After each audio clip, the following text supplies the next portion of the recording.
देखो, आपने कांड की चर्चा करी, एक कांड हुआ था जी। चौधरी देवीलाल के एक भगत के तरह दिखते थे आप, चौधरी देवीलाल जी के साथ जुड़े थे। उसके बाद उनके पुत्र की बारी आई तो मेरी इतनी हिम्मत कहाँ थी एक पहाड़ से टक्कर लेने की। ऐसा हाल इन्होंने कर दिया कि प्रजातंत्र कहीं है ही नहीं। तो कहीं ना कहीं श्रेय तो आपको भी जाता है। यदि आप चुनाव में नहीं होते तो ये 5 बार नहीं बनते। एक बुढ़िया बैठी थी बाहर, वह देख करके उसने ये समझा कि आनंद सिंह डांगे आ गए। हरा झंडा लगा रखा था।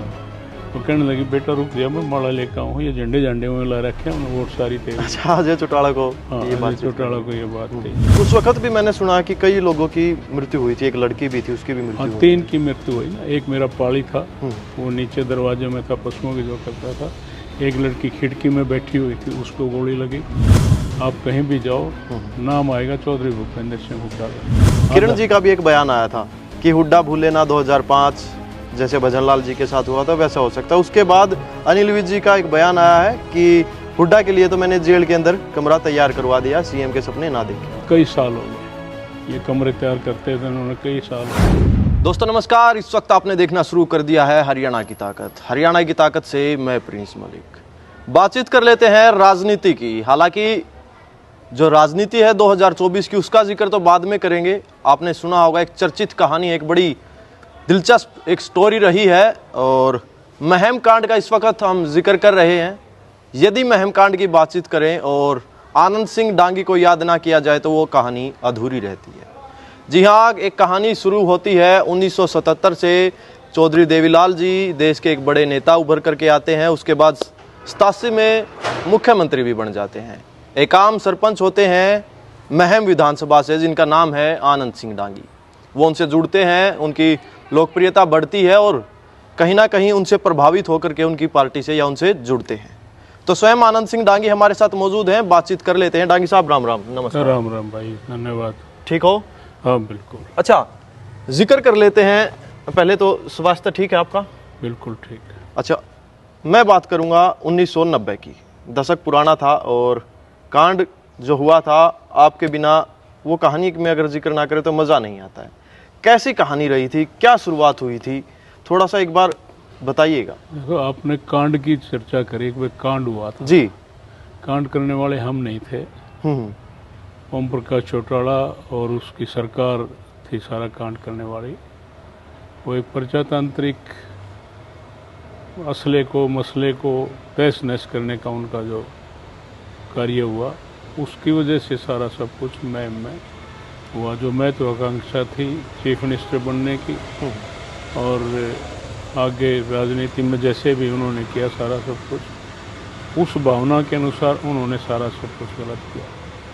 प्रजातंत्र में जनता सर्वोपरि होती है। जनता जिसके साथ है वही शेर है, और जनता जिसके साथ नहीं है वो कुछ भी नहीं है। 1 मिनट रोकना चाहूँगा दांगी साहब, कहाँ स्टोरी अलग हुई? चौधरी देवीलाल के एक भगत के तरह दिखते थे आप, चौधरी देवीलाल जी के साथ जुड़े थे।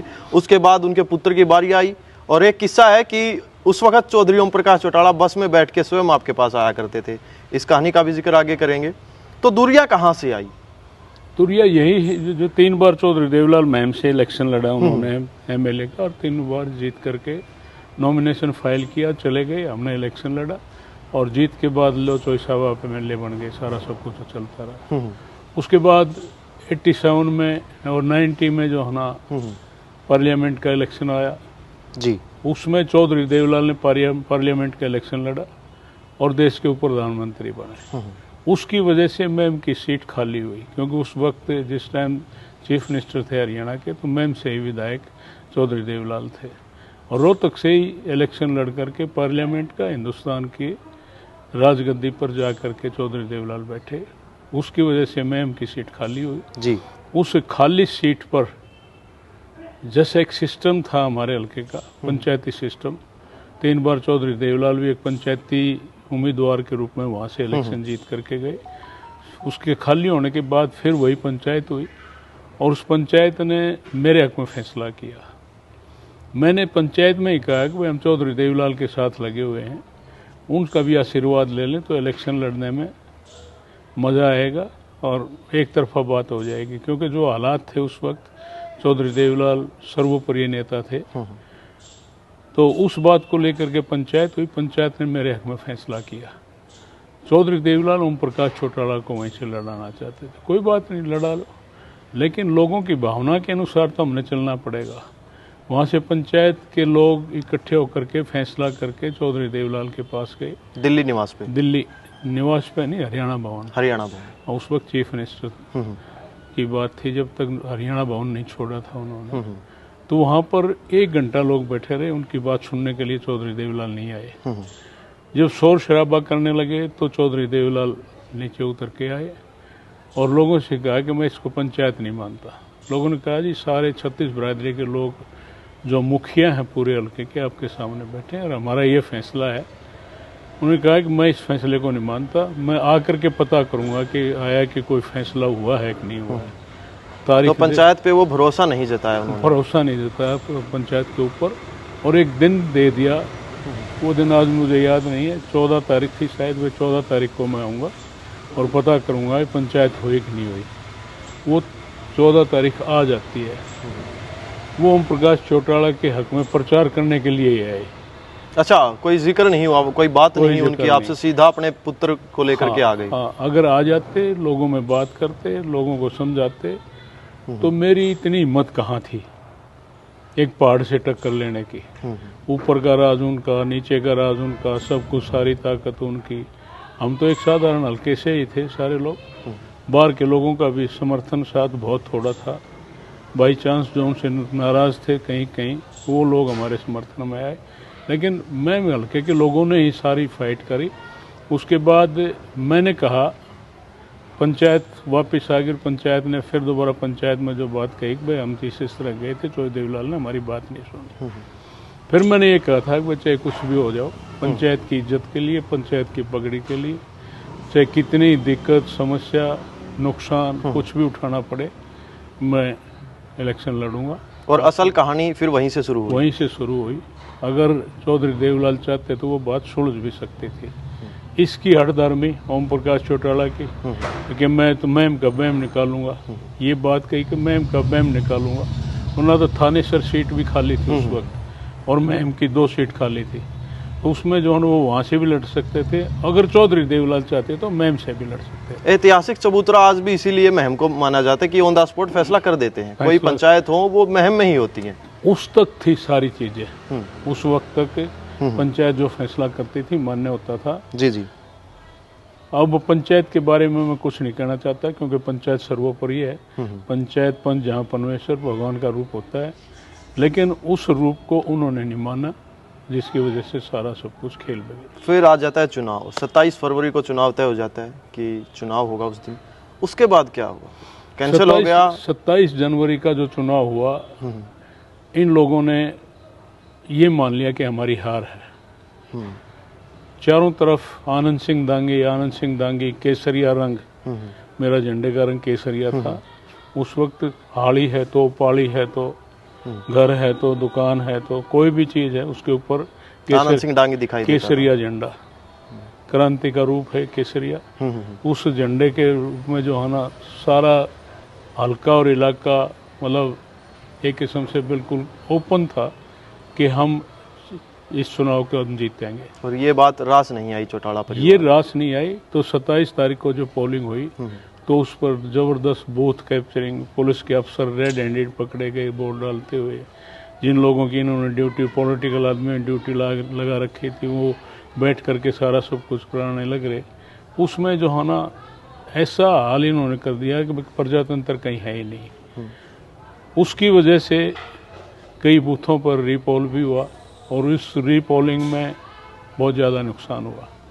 हमारे भाई भी कई मारे गए।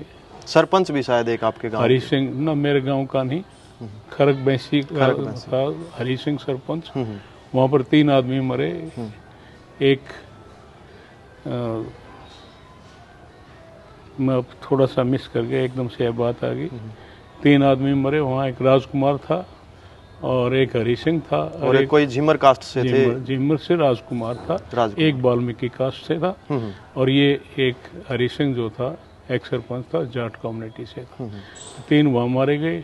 मैं एक बनी महाराजपुर में एक बूथ पे पोलिंग थी, महम में थी, सब जगह इन्होंने ज़बरदस्ती करने की कोशिश करी। उस ज़बरदस्ती को हमारी प्रेस ने भी उजागर किया, कई संस्थाएं वहाँ पर मौके पर थी, उन्होंने सारा सब कुछ उजागर किया, जिसकी वजह से इलेक्शन काउंटरमांड हुआ। उस इलेक्शन को अमान्य कर दिया गया क्योंकि बहुत ज़्यादा ज्यादती हुई, जुल्म हुए, अत्याचार हुए। इलेक्शन कैंसिल हुआ, उसके बाद भी चौधरी देवीलाल ने ऐसा नहीं सोचा कि सागजनी हो जाएगी, सागजनी को कम किया जाए, बुझाया जाए, या तो आपसे बातचीत करी जाए? मैं या समझता हूँ कि चौधरी देवीलाल किस दबाव में थे, कैसे क्या थे, पारिवारिक दबाव था या कोई कमी थी, जनता को जनता नहीं माना। क्योंकि रोक सकते थे, मेरे को लगता एक है अपने बेटे को और अपने परिवार को सब कुछ मान लिया। जिस देवीलाल के लिए हरियाणा प्रदेश की जनता ने एक बहुत बड़ा संघर्ष किया और उस संघर्ष में ट्रैक्टर भी टूटे, सिर भी फूटे, आदमी भी मरे, राज दे दिया। राजगद्दी पर बैठने के बाद SYL के मुद्दे का सारा संघर्ष था पूरा हरियाणा, क्योंकि पानी सबसे जरूरी चीज है। कृषि प्रधान हमारा प्रदेश है, पानी है तो सब कुछ है, पानी नहीं तो कुछ भी नहीं है। SYL के मुद्दे पर संघर्ष था। उस संघर्ष के बाद जो निकल करके बात आई, देश के चाहे वो प्रधानमंत्री बने, चाहे प्रदेश के मुख्यमंत्री बने, ये बड़े दुख की बात है कि चौधरी देवीलाल ने राजगद्दी पर जाने के बाद उस SYL के बारे में कभी एक शब्द में नहीं बोला। हालांकि वो समझौता उनका एक बार जो अध्यक्ष थे उनसे हो चुका था। वो अगर उस टाइम रुचि लेते या मतलब कोशिश करते तो वो समस्या आज समाधान हो जाता उसका उसी वक्त, क्योंकि उस टाइम इतनी कंट्रोवर्सी नहीं थी और ताकत थी चौधरी देवीलाल की। वो अगर चाहते तो SYL का आज जो मुद्दा बना हुआ है और बना ही रहेगा, हाँ, उसका समाधान मैं समझता हूँ कि होने वाला नहीं है। तो उसमें जो है ना, वो चाहते तो वो उस टाइम हो सकता था, लेकिन वो SYL का भी छोड़ दिया, सिर्फ और सिर्फ एक पुत्र मोह में फंस करके सारे प्रदेश का ऐसा हाल कर दिया कि उसके बाद जो इलेक्शन आया, प्रधानमंत्री पद भी छोड़ना पड़ा। इसको 3 बार MLA चौटाला, मुख्यमंत्री कभी 1 हफ्ता, कभी 3 दिन, कभी 3 महीने, इस तरह से जो, इसलिए ये जोड़ तोड़ करके 5 बार मुख्यमंत्री गिने जाते हैं। जोड़ तोड़ के 5 बार, जोर जबरदस्ती के 5 बार, ये सारा सब कुछ है। तो कहीं ना कहीं श्रेय तो आपको भी जाता है, यदि आप चुनाव में नहीं होते तो ये 5 बार नहीं बनते। नहीं, ये कैसे हो सकता है कि वो तो भगवान के लेख हैं सब, जी। किसी के बस की बात नहीं होती। हमने काम किया था अपने हल्के में, लोगों के बीच में रह करके, उनके दुख सुख में रह करके, बच्चों के रोजगार के लिए सारा सब कुछ जो किया, उसमें जनता मेरे साथ थी, इनके साथ नहीं थी। अच्छा दांगी जी, उसके बाद 17 मई को फिर से उपचुनाव होता दूसरी बार। एक उम्मीदवार होते हैं अमीर सिंह नाम के, वो निर्दलीय खड़े हुए या किए जाते हैं वो आप बता देना, उनका भी उसके बाद कत्ल हो जाता है। अमीर सिंह को खड़ा किया गया क्योंकि मेरा नाम अल्फाबेटिकली सबसे ऊपर आता था और जो सिंबल अलॉटमेंट होती थी, इंडिपेंडेंट अपनी मर्जी से चुनाव चिन्ह लेता था। पार्टी का तो चुनाव, नेशनल पार्टी है उनका तो अलॉटेड चुनाव चिन्ह होता था। मेरा पहले इलेक्शन में शेर का निशान था। उन्होंने ये किया कि भाई शेर के निशान को इससे टाला जाए, क्योंकि अल्फाबेटिक के हिसाब से आनंद और अमीर पहला आता है, आनंद सिंह बाद में आता है। उस करके जो है वो बड़ा शरीफ और चौधरी देवीलाल का भगत था लड़का, उसका नाम नॉमिनेशन करवाया और उसको मैदान में उतरवाया। 4 बार मेरा, जिस दिन नॉमिनेशन के बाद सिंबल अलॉटमेंट होने वाली बात है, 4 बार एक ही दिन में मेरे निशान बदले गए। शेर तो दिया ही नहीं, वो बात आगे। दूसरा हमने छतरी का लिया। और उसके बाद एक नारा चला, आया आया शेर आया, महम का शेर आया, आनंद सिंह दांगी वो पहले का था। अच्छा, वो उससे पहले का था? पहले का था। शेर तो फिर आनंद सिंह दांगी बन ही गया था, बना दिया था विधानसभा में। लोगों ने बड़ी कुर्बानी दे करके सारा सब कुछ किया। छतरी का निशान हमने लिया, 1 घंटे के अंदर सबके हाथों में छतरी आ गई। वो चेंज कर दिया, अब ये तो और भी ज्यादा पॉपुलर। पहले शेर फिर छतरी, मतलब दोनों ही सिंबल आपके तो ऐसे आ गए। हाँ, फिर वो भी बदल दिया। फिर कबूतर का जोड़ा लिया, वो भी बदल दिया। फिर एक गुलाब का फूल था टेंट का, वो लास्टली जो है ना वो सिंबल हमारा आया। उसके हिसाब से जो है चुनाव लड़ा गया। चारों तरफ यही बात थी। लोगों ने थोड़ा सा सिस्टम चेंज करा, जैसे केसरिया रंग था, इनका हरा रंग था। झंडे हरे लगा लिए, लेकिन अंदर आनंद सिंह दांगी और केसरिया कलर। ये बात प्रचलित हुई थी कि महमल का तरबूज बन गया, ऊपर से हरा अंदर से केसरिया। एक दो इंस्टांस भी हुई है। ये अजय भी वोट मांगने जा रहा था एक दिन मोखरा गांव में, एक बुढ़िया बैठी थी बाहर, वह देख करके उसने ये समझा कि आनंद सिंह दांगी आ गया, हरा झंडा लगा रखा था। वो कहने लगी बेटा रुक जा, मैं माला लेकर आऊँ, ये झंडे झंडे में ला रखे हैं, उन्हें वोट सारी तेरी। अच्छा, अजय चौटाला को अजय चौटाला को ये बात थी। इस तरह से सारा माहौल का कारण यही था कि हम आपस में दुख सुख में शामिल होकर के एक भाई की तरह से हमने लोगों की सेवा करी। और इन लोगों ने हमेशा राजनीति करने की कोशिश करी, लोगों को धोखा देने की कोशिश करी। राजनीति का मतलब है राज करो लेकिन नीति से करो, ईमानदारी से करो, नेक नीति से करो, लोगों की भलाई के लिए करो, अपने स्वार्थ के लिए नहीं, खाली राजगद्दी हासिल करने के लिए नहीं। पब्लिक कोई किसी बात पर साथ देती है तो इसीलिए कि भाई हमारा नहर पानी आएगा, नहर बनेंगी, सड़कें बनेंगी, स्कूल बनेंगे, कॉलेज बनेंगे, ITI बनेगी, अच्छा विकास होगा, अच्छा विकास होगा। मेरा कहने का मतलब यही है। इन्होंने कुछ नहीं करा। जिन लोगों ने इनके लिए सब कुछ करा, उनके लिए इन्होंने कुछ नहीं करा। और यही एक कारण था कि आनंद सिंह दांगी का साथ महमल के लोगों ने दिया। और इसमें जो है ना, ये देख लिया इन्होंने कि भाई पार पड़ने वाली बात नहीं है। अमीर सिंह को अजय अपने साथ लेके गया एक पार्टी से, और उसका फिर रात को ही मर्डर करके मुंडा डाला। पहले जो हमारे सामने बात आती है, सोरखी डाला था, वहाँ पर जो मुंडाल पड़ा था एक ब्लड का शेड भी नहीं था वहाँ पे, क्योंकि वो निकल चुका था। उठा करके वहाँ पर उसको डाला है जब खून सूख लिया था। हाँ, और मुंडाल में ही इसने मीटिंग करी, चौटाला ने जानबूझ के पूरी मीटिंग करके सारे मतलब चाय पानी बर्फी सरफी सब खा करके आखिरी वर्ड थे इसके कि अब पता लग गया कि हमारा एक साथी जो इंडिपेंडेंट फार्म पर रखा था उसका मर्डर कर दिया, और मर्डर करने वालों को बख्शा नहीं जाएगा। ये कहानी। तो आरोप कहीं ना कहीं डाइवर्ट किया जा रहा था कि दांगी के ऊपर ये लगाया जाए। हो गया डाइवर्ट। हमारे खिलाफ FIR लॉन्च कर दी, मेरे खिलाफ, मेरे भाई के खिलाफ, 2 गांव के लड़के थे कि इन्होंने अमर सिंह का मर्डर करा। दाह संस्कार के हम बैठे थे, इलेक्शन काउंटरमैंड हो गया वो भी, क्योंकि कैंडिडेट मरने के बाद इलेक्शन नहीं होता, काउंटरमैंड हो गया। हम इंतजार में थे कि डेड बॉडी आएगी, दाह संस्कार पर जाएंगे। डेड बॉडी आई, हम उठ करके चल पड़े। 2 पत्रकार आए उसी टाइम, उन्होंने आकर कहा वे कहाँ जा रहे हो? मैं दाह संस्कार पर जा रहे हैं, गांव का लड़का था, शरीफ लड़का था, उसका मर्डर हुआ है। आप मत जाना, वहाँ कुछ भी हो सकता है, आपके खिलाफ जो है ना FIR low, by name FIR launch कर देंगे। उनके कहने से हम रुक गए, बाकी लोग हमने भेज दिए वहाँ पर। दाह संस्कार के बाद जो बरियल ग्राउंड पे जो डायरेक्शन दी ओम प्रकाश चौटाला ने कुछ पुलिस ऑफिसर्स को, अभी रोहतक जाने से पहले मेरे को समाचार देना है। आनंद सिंह दांगी उस वक्त ढेर हो जाने चाहिए। चलो जो भी उनकी मंशा थी, मैं तो ये नहीं कह सकता, क्योंकि ऐसा सुना था कि लेकिन बात ऐसी थी जो वो कह के गया था। और उसी प्रकार से वहाँ से आकर के सीधे अपने घर पर पुलिस फोर्स 350 रिकॉर्ड में है, 350 पुलिस वाले, अफसर, कर्मचारी, सब कुछ आकर के गली में आए, शोर मचा, वो पुलिस आ गई। अपनी हवेली का बारजा है, जैसे ये है, वो पहले बारजे डाट वाले हुआ करते ना पुराने जमाने। हाँ, पुराने ज़माने के। उस पर मैं बाहर आकर के मैंने कहा हमारे क्या बात है, क्या बात होगी? नीचे पुलिस सारी गली ठाडी भरी, नीचे से एकदम से फायर, एकदम फिल्मी स्टाइल वाला काम हुआ। हाँ यस, फिल्मी स्टाइल। वो तो डायरेक्शन या एंगल का फ़र्क रहेगा ना, तो वहीं पर जो है ना मामला बिगड़ जाता। फिर उसके बाद ऊपर चढ़ने की कोशिश करी, जिसको लीड कर रहा था करतार सिंह तोमर, SP था उस वक्त। हाँ, उनमें कई DIG था, एक वो पठान था DIG जी। सारे के सारे चढ़ने लगे तो मेरी मिसेज और 8-10 औरतें थी वहाँ पर, वो जीने में अड़ गई, इनको ऊपर नहीं जाने दिया। बल्कि तोमर को मेरी मिसेज ने थप्पड़ भी मारा, आराम खा ले, ज़्यादा नमक हरामी करने वो शायद आपके करीबी भी बताए जाते थे। हाँ वही तो, नमक हरामी, इसीलिए तो कहा भाई आज नमक हराम करना आएगा तो थप्पड़ भी मारा। और जब तक हम पीछे 3-3 मंजिल से कूद काद करके जो है निकल गए, 1.5 घंटे तक फायरिंग दनादन हुई। 3 आदमी वहाँ मर गए, 15-20 इंजर्ड हो गए।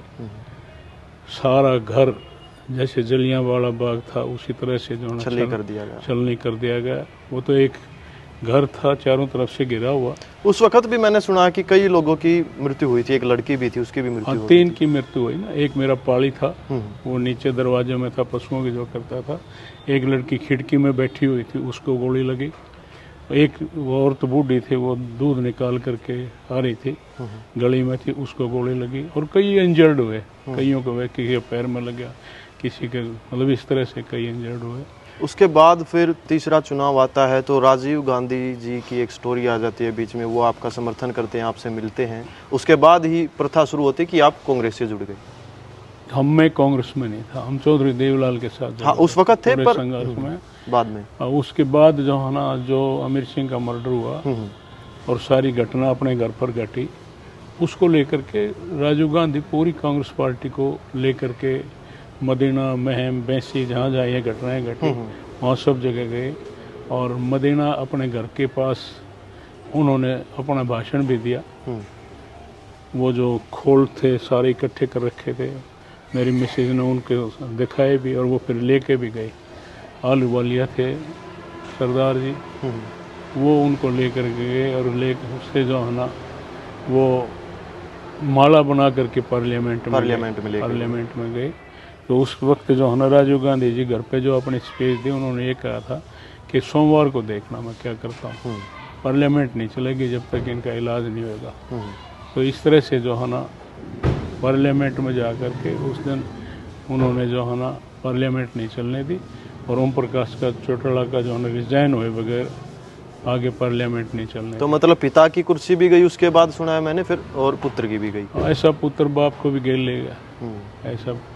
और राजीव गांधी ने जो स्टेप उठाया वो एक बहुत ही ज़बरदस्त, क्योंकि हमारी तो कोई जान थी ना पहचान थी, लेकिन जुल्म था, अत्याचार था, प्रजातंत्र का हनन था, उसके ऊपर एक ज़बरदस्त अटैक इन लोगों ने किया था। उस प्रजातंत्र की रक्षा के लिए, उस बात को उठाने के लिए राजीव जी हमारे यहाँ आए और अपने भाषण में सीधे कह गए थे और उन्होंने पार्लियामेंट में अगले सोमवार को पार्लियामेंट को नहीं चलने दिया। ये उनने सारा सब कुछ करा। उसके बाद केस, वो भी केस हमारे ऊपर, लेकिन सुप्रीम कोर्ट ने उसमें एक बहुत बढ़िया फैसला किया। डायरेक्ट सुप्रीम कोर्ट में हमने अपील लगाई, वैसे इस तरह सारी घटना हुई तो उसमें जो है सुप्रीम कोर्ट ने कमीशन की इंक्वायरी डिप्यूट कर दी और सीबीआई असिस्ट करेगी। कमीशन डिप्यूट हुआ, एक मिस्टर आनंद थे जज सुप्रीम कोर्ट के रिटायर्ड, उनको डिप्यूट किया। वो 6 महीने तक बैठ करके चले गए, उनको कोई हेल्प चौटाला सरकार ने इन्होंने नहीं दी, कोई एक क्लर्क की भी मदद नहीं करी। उसके बाद वो रिजाइन करके चले गए। दोबारा फिर मिस्टर शेखिया थे, उनको डिप्यूट किया। उसके बाद इंक्वायरी चली और उस इंक्वायरी में क्लियर कट जो फाइंडिंग आई उसमें ये कहा कि ओम प्रकाश चौटाला और इसके आदमियों की वजह से, क्योंकि इंक्वायरी में डायरेक्ट नेम नहीं लिया जा सकता, लेकिन ये डायरेक्ट हो गया कि ओम प्रकाश चौटाला और इसके आदमियों ने सारा सब कुछ किया। उस इंक्वायरी में कोई कार्रवाई नहीं, सारा सब कुछ ऐसे ही रहा। एक घटना और जुड़ी थी, अभय सिंह चौटाला बूथ कैप्चरिंग का शायद कुछ ऐसा मामला आया था, वो किस टाइम की बात है? वो उसी वक्त की बात है। ये वो रीपोलिंग हुई ना 27 के बाद 28 तारीख को, 28 फरवरी को, उसमें एक हमारे बैंसी गांव का भी बूथ था और बैंसी और खरक दोनों एडजॉइनिंग गांव हैं। तो वो हरि सिंह सरपंच और लोग जो है वहाँ पर थे, भाई कोई गलत काम ना हम होने देंगे। तो ये अब आया है, इसने जोर जबरदस्ती अंदर घुसने की कोशिश करी, लोगों ने उसको रोका।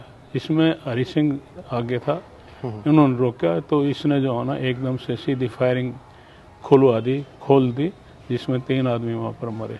उसके बाद एक बात चली, जैसे अपनी हरियाणा में बोलते थे कि अभय सिंह चौटाला को मारना ले दिया था फिर, और वो एक हरबंस नामक पुलिसकर्मी थे, उनके कपड़े वगैरह चेंज करके। लोगों में इतना गुस्सा था, कुछ भी कर सकते थे। इसने अंदर स्कूल में ही एक कांस्टेबल जो हरबंस नाम का कांस्टेबल था, उसको बलि का बकरा बनवा दिया, उसके कपड़े उतारे, खुद पहने, अपने उसको पहना दिए और लोगों में निकाल दिया। वो लोगों ने अब समझ करके उसको मार दिया। और अब है जो ना छतों के ऊपर छत फाड़ करके स्कूल की, वहाँ से बताते हैं, हम नहीं थे वहाँ पे, इस तरह की घटना सारी हुई है। तो 33 साल इस घटना को गुजर गए हैं। और दांगी साहब, उसके बाद यदि हम चौटाला परिवार से बात करते हैं, वो कहते हैं ये तो एक साजिश थी, उसके बाद भी हमारे विधायक महम से चुन करके आए। कोई बात नहीं, वो चीज़ हमारी शराफत का नतीजा था। लोगों ने हमारा साथ दिया है ज़बरदस्त, 250 वोटों से हम हारे वो इलेक्शन, और हारने का मतलब था हमारी इंसानियत और बैलेट पेपर। अगर मशीन होती तो वो 10,000 से जीत मेरी होती, लेकिन वो बैलेट में जो है ना इनका राज था, इनकी गड़बड़ ने। और हमने काउंटिंग में भी लोग पकड़े जो हमारी वोट उनके उसमें जो है ना बंडल में बांध करके सारा सब कुछ करने लग रहे थे। फिर भी हम ओवर कॉन्फिडेंस थे कि अब हम इलेक्शन नहीं हार सकते किसी तरह से भी। वो 250 वोटों से हमारे, इसी वजह से दे दो इन्हीं को, ये भी दे दो, ये भी दे दो, इस तरह से, वरना इलेक्शन हारने वाली कोई बात। अच्छा, ये बात तो आपने बाद में सोची दांगी साहब, एक बड़ा सवाल खड़ा हो जाता है कि कहीं ना कहीं आप भी बचा सकते थे महम को जलने से। यदि उस वक्त आप पीछे हट जाते या पंचायत वगैरह करते तो ये कहते कि भाई कोई नहीं, अपने विधानसभा का नुकसान हो जाएगा, मैं चुनाव फाइट नहीं करूँगा। नहीं, ऐसा मन में आया या फिर लोगों ने? देखो एक बात जो मैंने पहले भी बताई थी, जी जी, कि हमारा पंचायती सिस्टम है, उस पंचायत की वजह से ही चौधरी देवलाल 3 बार MLA बन करके गए। पंचायत ने फैसला किया, मेरे बस की बात नहीं। अब पंचायत की इज्जत ना करें तो मुश्किल, और इज्जत करें तो फैसला मान करके चलना पड़ेगा, तो फिर तो लड़ना ही पड़ेगा, चाहे कुछ भी हो। मतलब पंचायत की इज्जत के लिए लड़ना पड़ा। पगड़ी की लाज के लिए इलेक्शन हमने लड़ा, और उसमें लोगों ने डट करके साथ दिया। इन लोगों ने कुछ नहीं सोचा, वे जिसकी वजह से तुमने जो कुछ सारा आज बैठे हो राजनीति में खत्म है। देखो, जिस टाइम चौधरी देवीलाल ने हिसार से पद यात्रा शुरू करी थी SOL के मुद्दे को लेकर, मैम की सरहद तक 100 आदमी भी बड़ी मुश्किल से होंगे, सारे टोटल 100 आदमी। मैम आकर के हमने हजारों आदमियों का जत्था उनके साथ जोड़ करके करा, और उसके बाद कारवां जुड़ता चलेगा, सारा सब कुछ। इसमें कितनी सच्चाई है कि पूरे विधानसभा में आपको जहां दफ्तर खोलते, शाम को बात हुई, सुबह बंद हुआ, फिर कहीं ना कहीं आपको एक मतलब 4 दीवारी वाला एक प्लॉट मिला, वहां आपको खुले में एक दफ्तर जमाना पड़ा। हाँ, यही थी बात। हमने 5-6 जगह दफ्तरों की बात करी, शाम को बात करी, सुबह हम यहाँ पर कुर्सी डालेंगे, रात को उनके ऊपर दवा डाल करके वो सारी चीज़ करते चले गए। फिर मेरा दोस्त है धर्मवीर एडवोकेट, उनका प्लॉट था खाली, वहाँ पर टेंट लगाया और हमने वहाँ से इलेक्शन लड़ा, और वो भी उस दिन वोटिंग वाले दिन उसको भी फूंक दिया इन लोगों ने। 4 बार आप विधायक बने, 91 में बने, 96 में हारे, 2000 में हारे, उसके बाद हैट्रिक लगाई आपने। 5 में बने, 2005 में, 2009 में बने, 2014 में बने, 19 में आके फिर हार गए। 2024 का चुनाव है, उसको किस नज़र से देखते हो आप? 2024 का चुनाव कांग्रेस पार्टी का है। आज पूरे प्रदेश में कांग्रेस पार्टी की लहर है। चौधरी भूपेंद्र सिंह हुड्डा के नाम पर आप कहीं भी जाओ, नाम आएगा चौधरी भूपेंद्र सिंह हुड्डा का, क्योंकि 10 साल का जो राज चौधरी भूपेंद्र सिंह हुड्डा ने दिया, सबसे बड़ी बात तो सुख शांति का राज, कानून व्यवस्था को पूरा काबू कंट्रोल करके पूरे प्रदेश को सुख से अपना जीवन यापन करने के लिए, बढ़िया जीवन जीने के लिए, हर किसी को स्वतंत्र रूप से अपना जीवन जीने के लिए अधिकार चौधरी भूपेंद्र सिंह हुड्डा ने दिया। पूरे प्रदेश में डेवलपमेंट किया, चाहे वो किसी भी लाइन का है, हेल्थ डिपार्टमेंट का है, यूनिवर्सिटी या नाम मेडिकल कॉलेज की है बात, और सब तरह से एजुकेशन की बात है, सब मतलब बढ़िया ढंग से पूरे प्रदेश में इंजीनियरिंग कॉलेजेस की बात है, जो मतलब एक मूलभूत सुविधा जनता के लिए होनी चाहिए प्रदेश में, वो सारी चौधरी भूपेंद्र सिंह हुड्डा ने ली।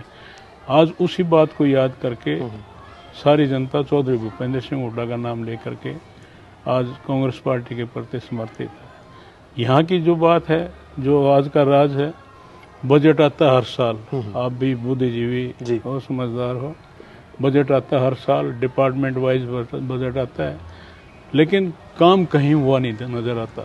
वो कहाँ जाता है बजट, भगवान जाने। मंदिर में लगा रहे हैं कि मस्जिद में लगा रहे हैं कि गुरुद्वारे बनवा रहे हैं, क्या कर रहे हैं क्या नहीं कर रहे हैं, लेकिन जो मूलभूत सुविधाएं लोगों के लिए वो कहीं भी कुछ भी नहीं है। भूपेंद्र सिंह हुड्डा के राज में 10 साल में एक ढाणी भी अगर कोई है 2, 4, 5, 7, 10 घरों की, उसमें भी भूपेंद्र सिंह हुड्डा के राज में काम हुआ, चाहे गली बनाने का हुआ। तो उस बात को आज लोग याद करते हैं हर तरह से, और उसकी वजह से आज फिर दोबारा से कांग्रेस पार्टी का मूड लोगों ने बना रखा है। अच्छा, कांग्रेस पार्टी की बात करें, 19 में आपने देखा नुकसान जो हुआ पार्टी को, गुटबाजी की बड़ी बात आती है। आप हुड्डा साहब के गुट से हो, शैलजा गुट से हो, रणदीप गुट से हो, किरण गुट से हो, कौन से गुट से संबंधित हो आप? मैं पहले तो कांग्रेसी हूँ। राजीव गांधी ने जो हमारा बुरे वक्त में साथ दिया था, राजीव गांधी की कलम से मेरी कांग्रेस पार्टी में एंट्री है। पहले मेरी बात कांग्रेस पार्टी से है, फिर भूपेंद्र सिंह हुड्डा के साथ है। 9 साल से अगर इस कांग्रेस पार्टी को प्रदेश के अंदर खड़ा रखा है तो वो चौधरी भूपेंद्र सिंह हुड्डा और दीपेंद्र की मेहनत की वजह से खड़ा है। आज हम कोई भी दूसरी तरह की बात करें तो वो कोई मायने नहीं रखती। भूपेंद्र सिंह हुड्डा की वजह से ही आज कांग्रेस पार्टी पूरे हरियाणा प्रदेश में और उनके काम की वजह से है। ऐसा माना जाता है यदि गुटबाजी नहीं होती तो शायद 2019 के जो चुनाव थे, सामान्य चुनाव, उसी में कांग्रेस की सरकार बन जाती। पर आपने तो स्वयं देखा है कि आप जब जींद के अंदर गए थे तो नारे लगे थे आपके सामने भी कि पिता पुत्र की नहीं चलेगी। कुछ एक आदमी होते हैं, कुछ एक आदमी होते हैं जो सेल्फिश हैं, स्वार्थी लोग हैं, जिनको किसी प्रकार का ज्ञान ही नहीं है कि कैसे पार्टी चलती है, कैसे संगठन चलता है। सारी बातें इस तरह के लोग, फिर मेरे बीच में उनके साथ सामने आने के बाद, बात करने के बाद सारे चले गए वहाँ से। आप थे क्या वहाँ? नहीं, मैंने वीडियोस देखी थी, मैं तो नहीं था वहाँ पर। जैसे आप बोल रहे हो ये बात हुई थी, वहाँ से चले गए। वो ये कह रहे थे कि हमारी भी बात होनी चाहिए, जो ऑब्जर्वर आए हुए हैं। मैंने उनको कहा कि एक एक मिलना है तो एक एक आ जाओ, यहीं पर रोकता हूँ, बाकी सबको आपकी बात करवाता हूँ। इकट्ठे करनी है तो यहाँ पर आपके सामने बुला देता हूँ। कोई बात मंजूर नहीं। एक बार तो उन्होंने कहा कि हम 10 आदमियों के नाम देंगे, हमारे 10 आदमियों को मिलवा दो, अल्लाह नाम। किरण जी का भी एक बयान आया था कि हुड्डा भूले ना 2005 जैसे भजनलाल जी के साथ हुआ था वैसा हो सकता है। उसके बाद अनिल विज जी का एक बयान आया है कि हुड्डा के लिए तो मैंने जेल के अंदर कमरा तैयार करवा दिया, सीएम के सपने ना देखे। कई साल हो गए ये कमरे तैयार करते थे उन्होंने, कई साल हो गए। भूपेंद्र हुड्डा ने प्रदेश के लिए काम किया है। ये राजनीतिक बातें, खोखले सौदे हैं, इस तरह की बातें करने का कोई हिसाब नहीं बनता। भूपेंद्र हुड्डा ने सच्चे मायने में इस प्रदेश की सेवा करी है। चलिए, ज़्यादा लंबा नहीं करेंगे इंटरव्यू। खैर, बात तो थी महम कांड की और राजनीति 2024 तक पहुंच गई है। दांगी साहब, जो आपको देख रहे हैं, अंत में क्या संदेश दोगे? संदेश तो यही है कि प्रदेश में सुख शांति रहे, अमन चैन रहे, भाईचारा राजनीति से जोड़ करके चलें, क्योंकि कोई भी आदमी है भाईचारे से, लोगों से बड़ा कोई नहीं है। चाहे आनंद सिंह दांगी है, चाहे मनोहर खट्टर है, चाहे भूपेंद्र सिंह हुड्डा है। जनता का साथ है तो सब कुछ है, ना तो एक अकेले हम हैं। जनता में सुख शांति रहनी चाहिए और किसी को जिम्मेवारी मिले तो जन सेवा, एक राजनीति को जन सेवा मान करके करने की जरूरत है, न कि अपना स्वार्थ और अपनी आकांक्षाएं पूरे करने के लिए। मेरा यही है कि हमारे प्रदेश में सुख शांति रहे, अमन चैन रहे और लोगों की सुख शांति के लिए, डेवलपमेंट के लिए हर तरह से लोगों में प्यार, सद्भावना रखते हुए हम आगे बढ़े और आने वाले समय में कांग्रेस पार्टी का साथ दे करके कांग्रेस पार्टी का राज बने। जी, बहुत बहुत धन्यवाद, आपने इतना कीमती समय दिया। तो स्टोरी आपने देखी कैसे एक सत्ता के लालच में एक नाक की साख बनाई गई। ओम प्रकाश चौटाला जी का जो मुख्यमंत्री बनने का सपना था, महम का बहम निकालने का सपना था, वो कैसे चूर हुआ। उसके बाद बने विधायक भी बने ओम प्रकाश चौटाला और मुख्यमंत्री भी बने। खैर, पिता और पुत्र जो थे वो मोह था, क्या था, वो तो स्टोरी आपने सुन ली है। आप क्या समझते हो, जो पूरे हिंदुस्तान के अंदर आज तक का इतिहास है कि एक खूनी उपचुनाव हुआ था, उसके बारे में आप क्या सोचते हो? कमेंट बॉक्स में अपनी राय जरूर दीजिएगा। और 2024 की राजनीति को किस तरह देखते हो? महम के जो साथी हैं जो इस वीडियो को देख रहे हैं, डांगी साहब, आनंद सिंह डांगी के बारे में क्या कहते हैं, वो भी कमेंट बॉक्स में जरूर बताइएगा। मिलते हैं अगले वीडियो में, जब तक जय जवान, जय किसान, जय हिंद।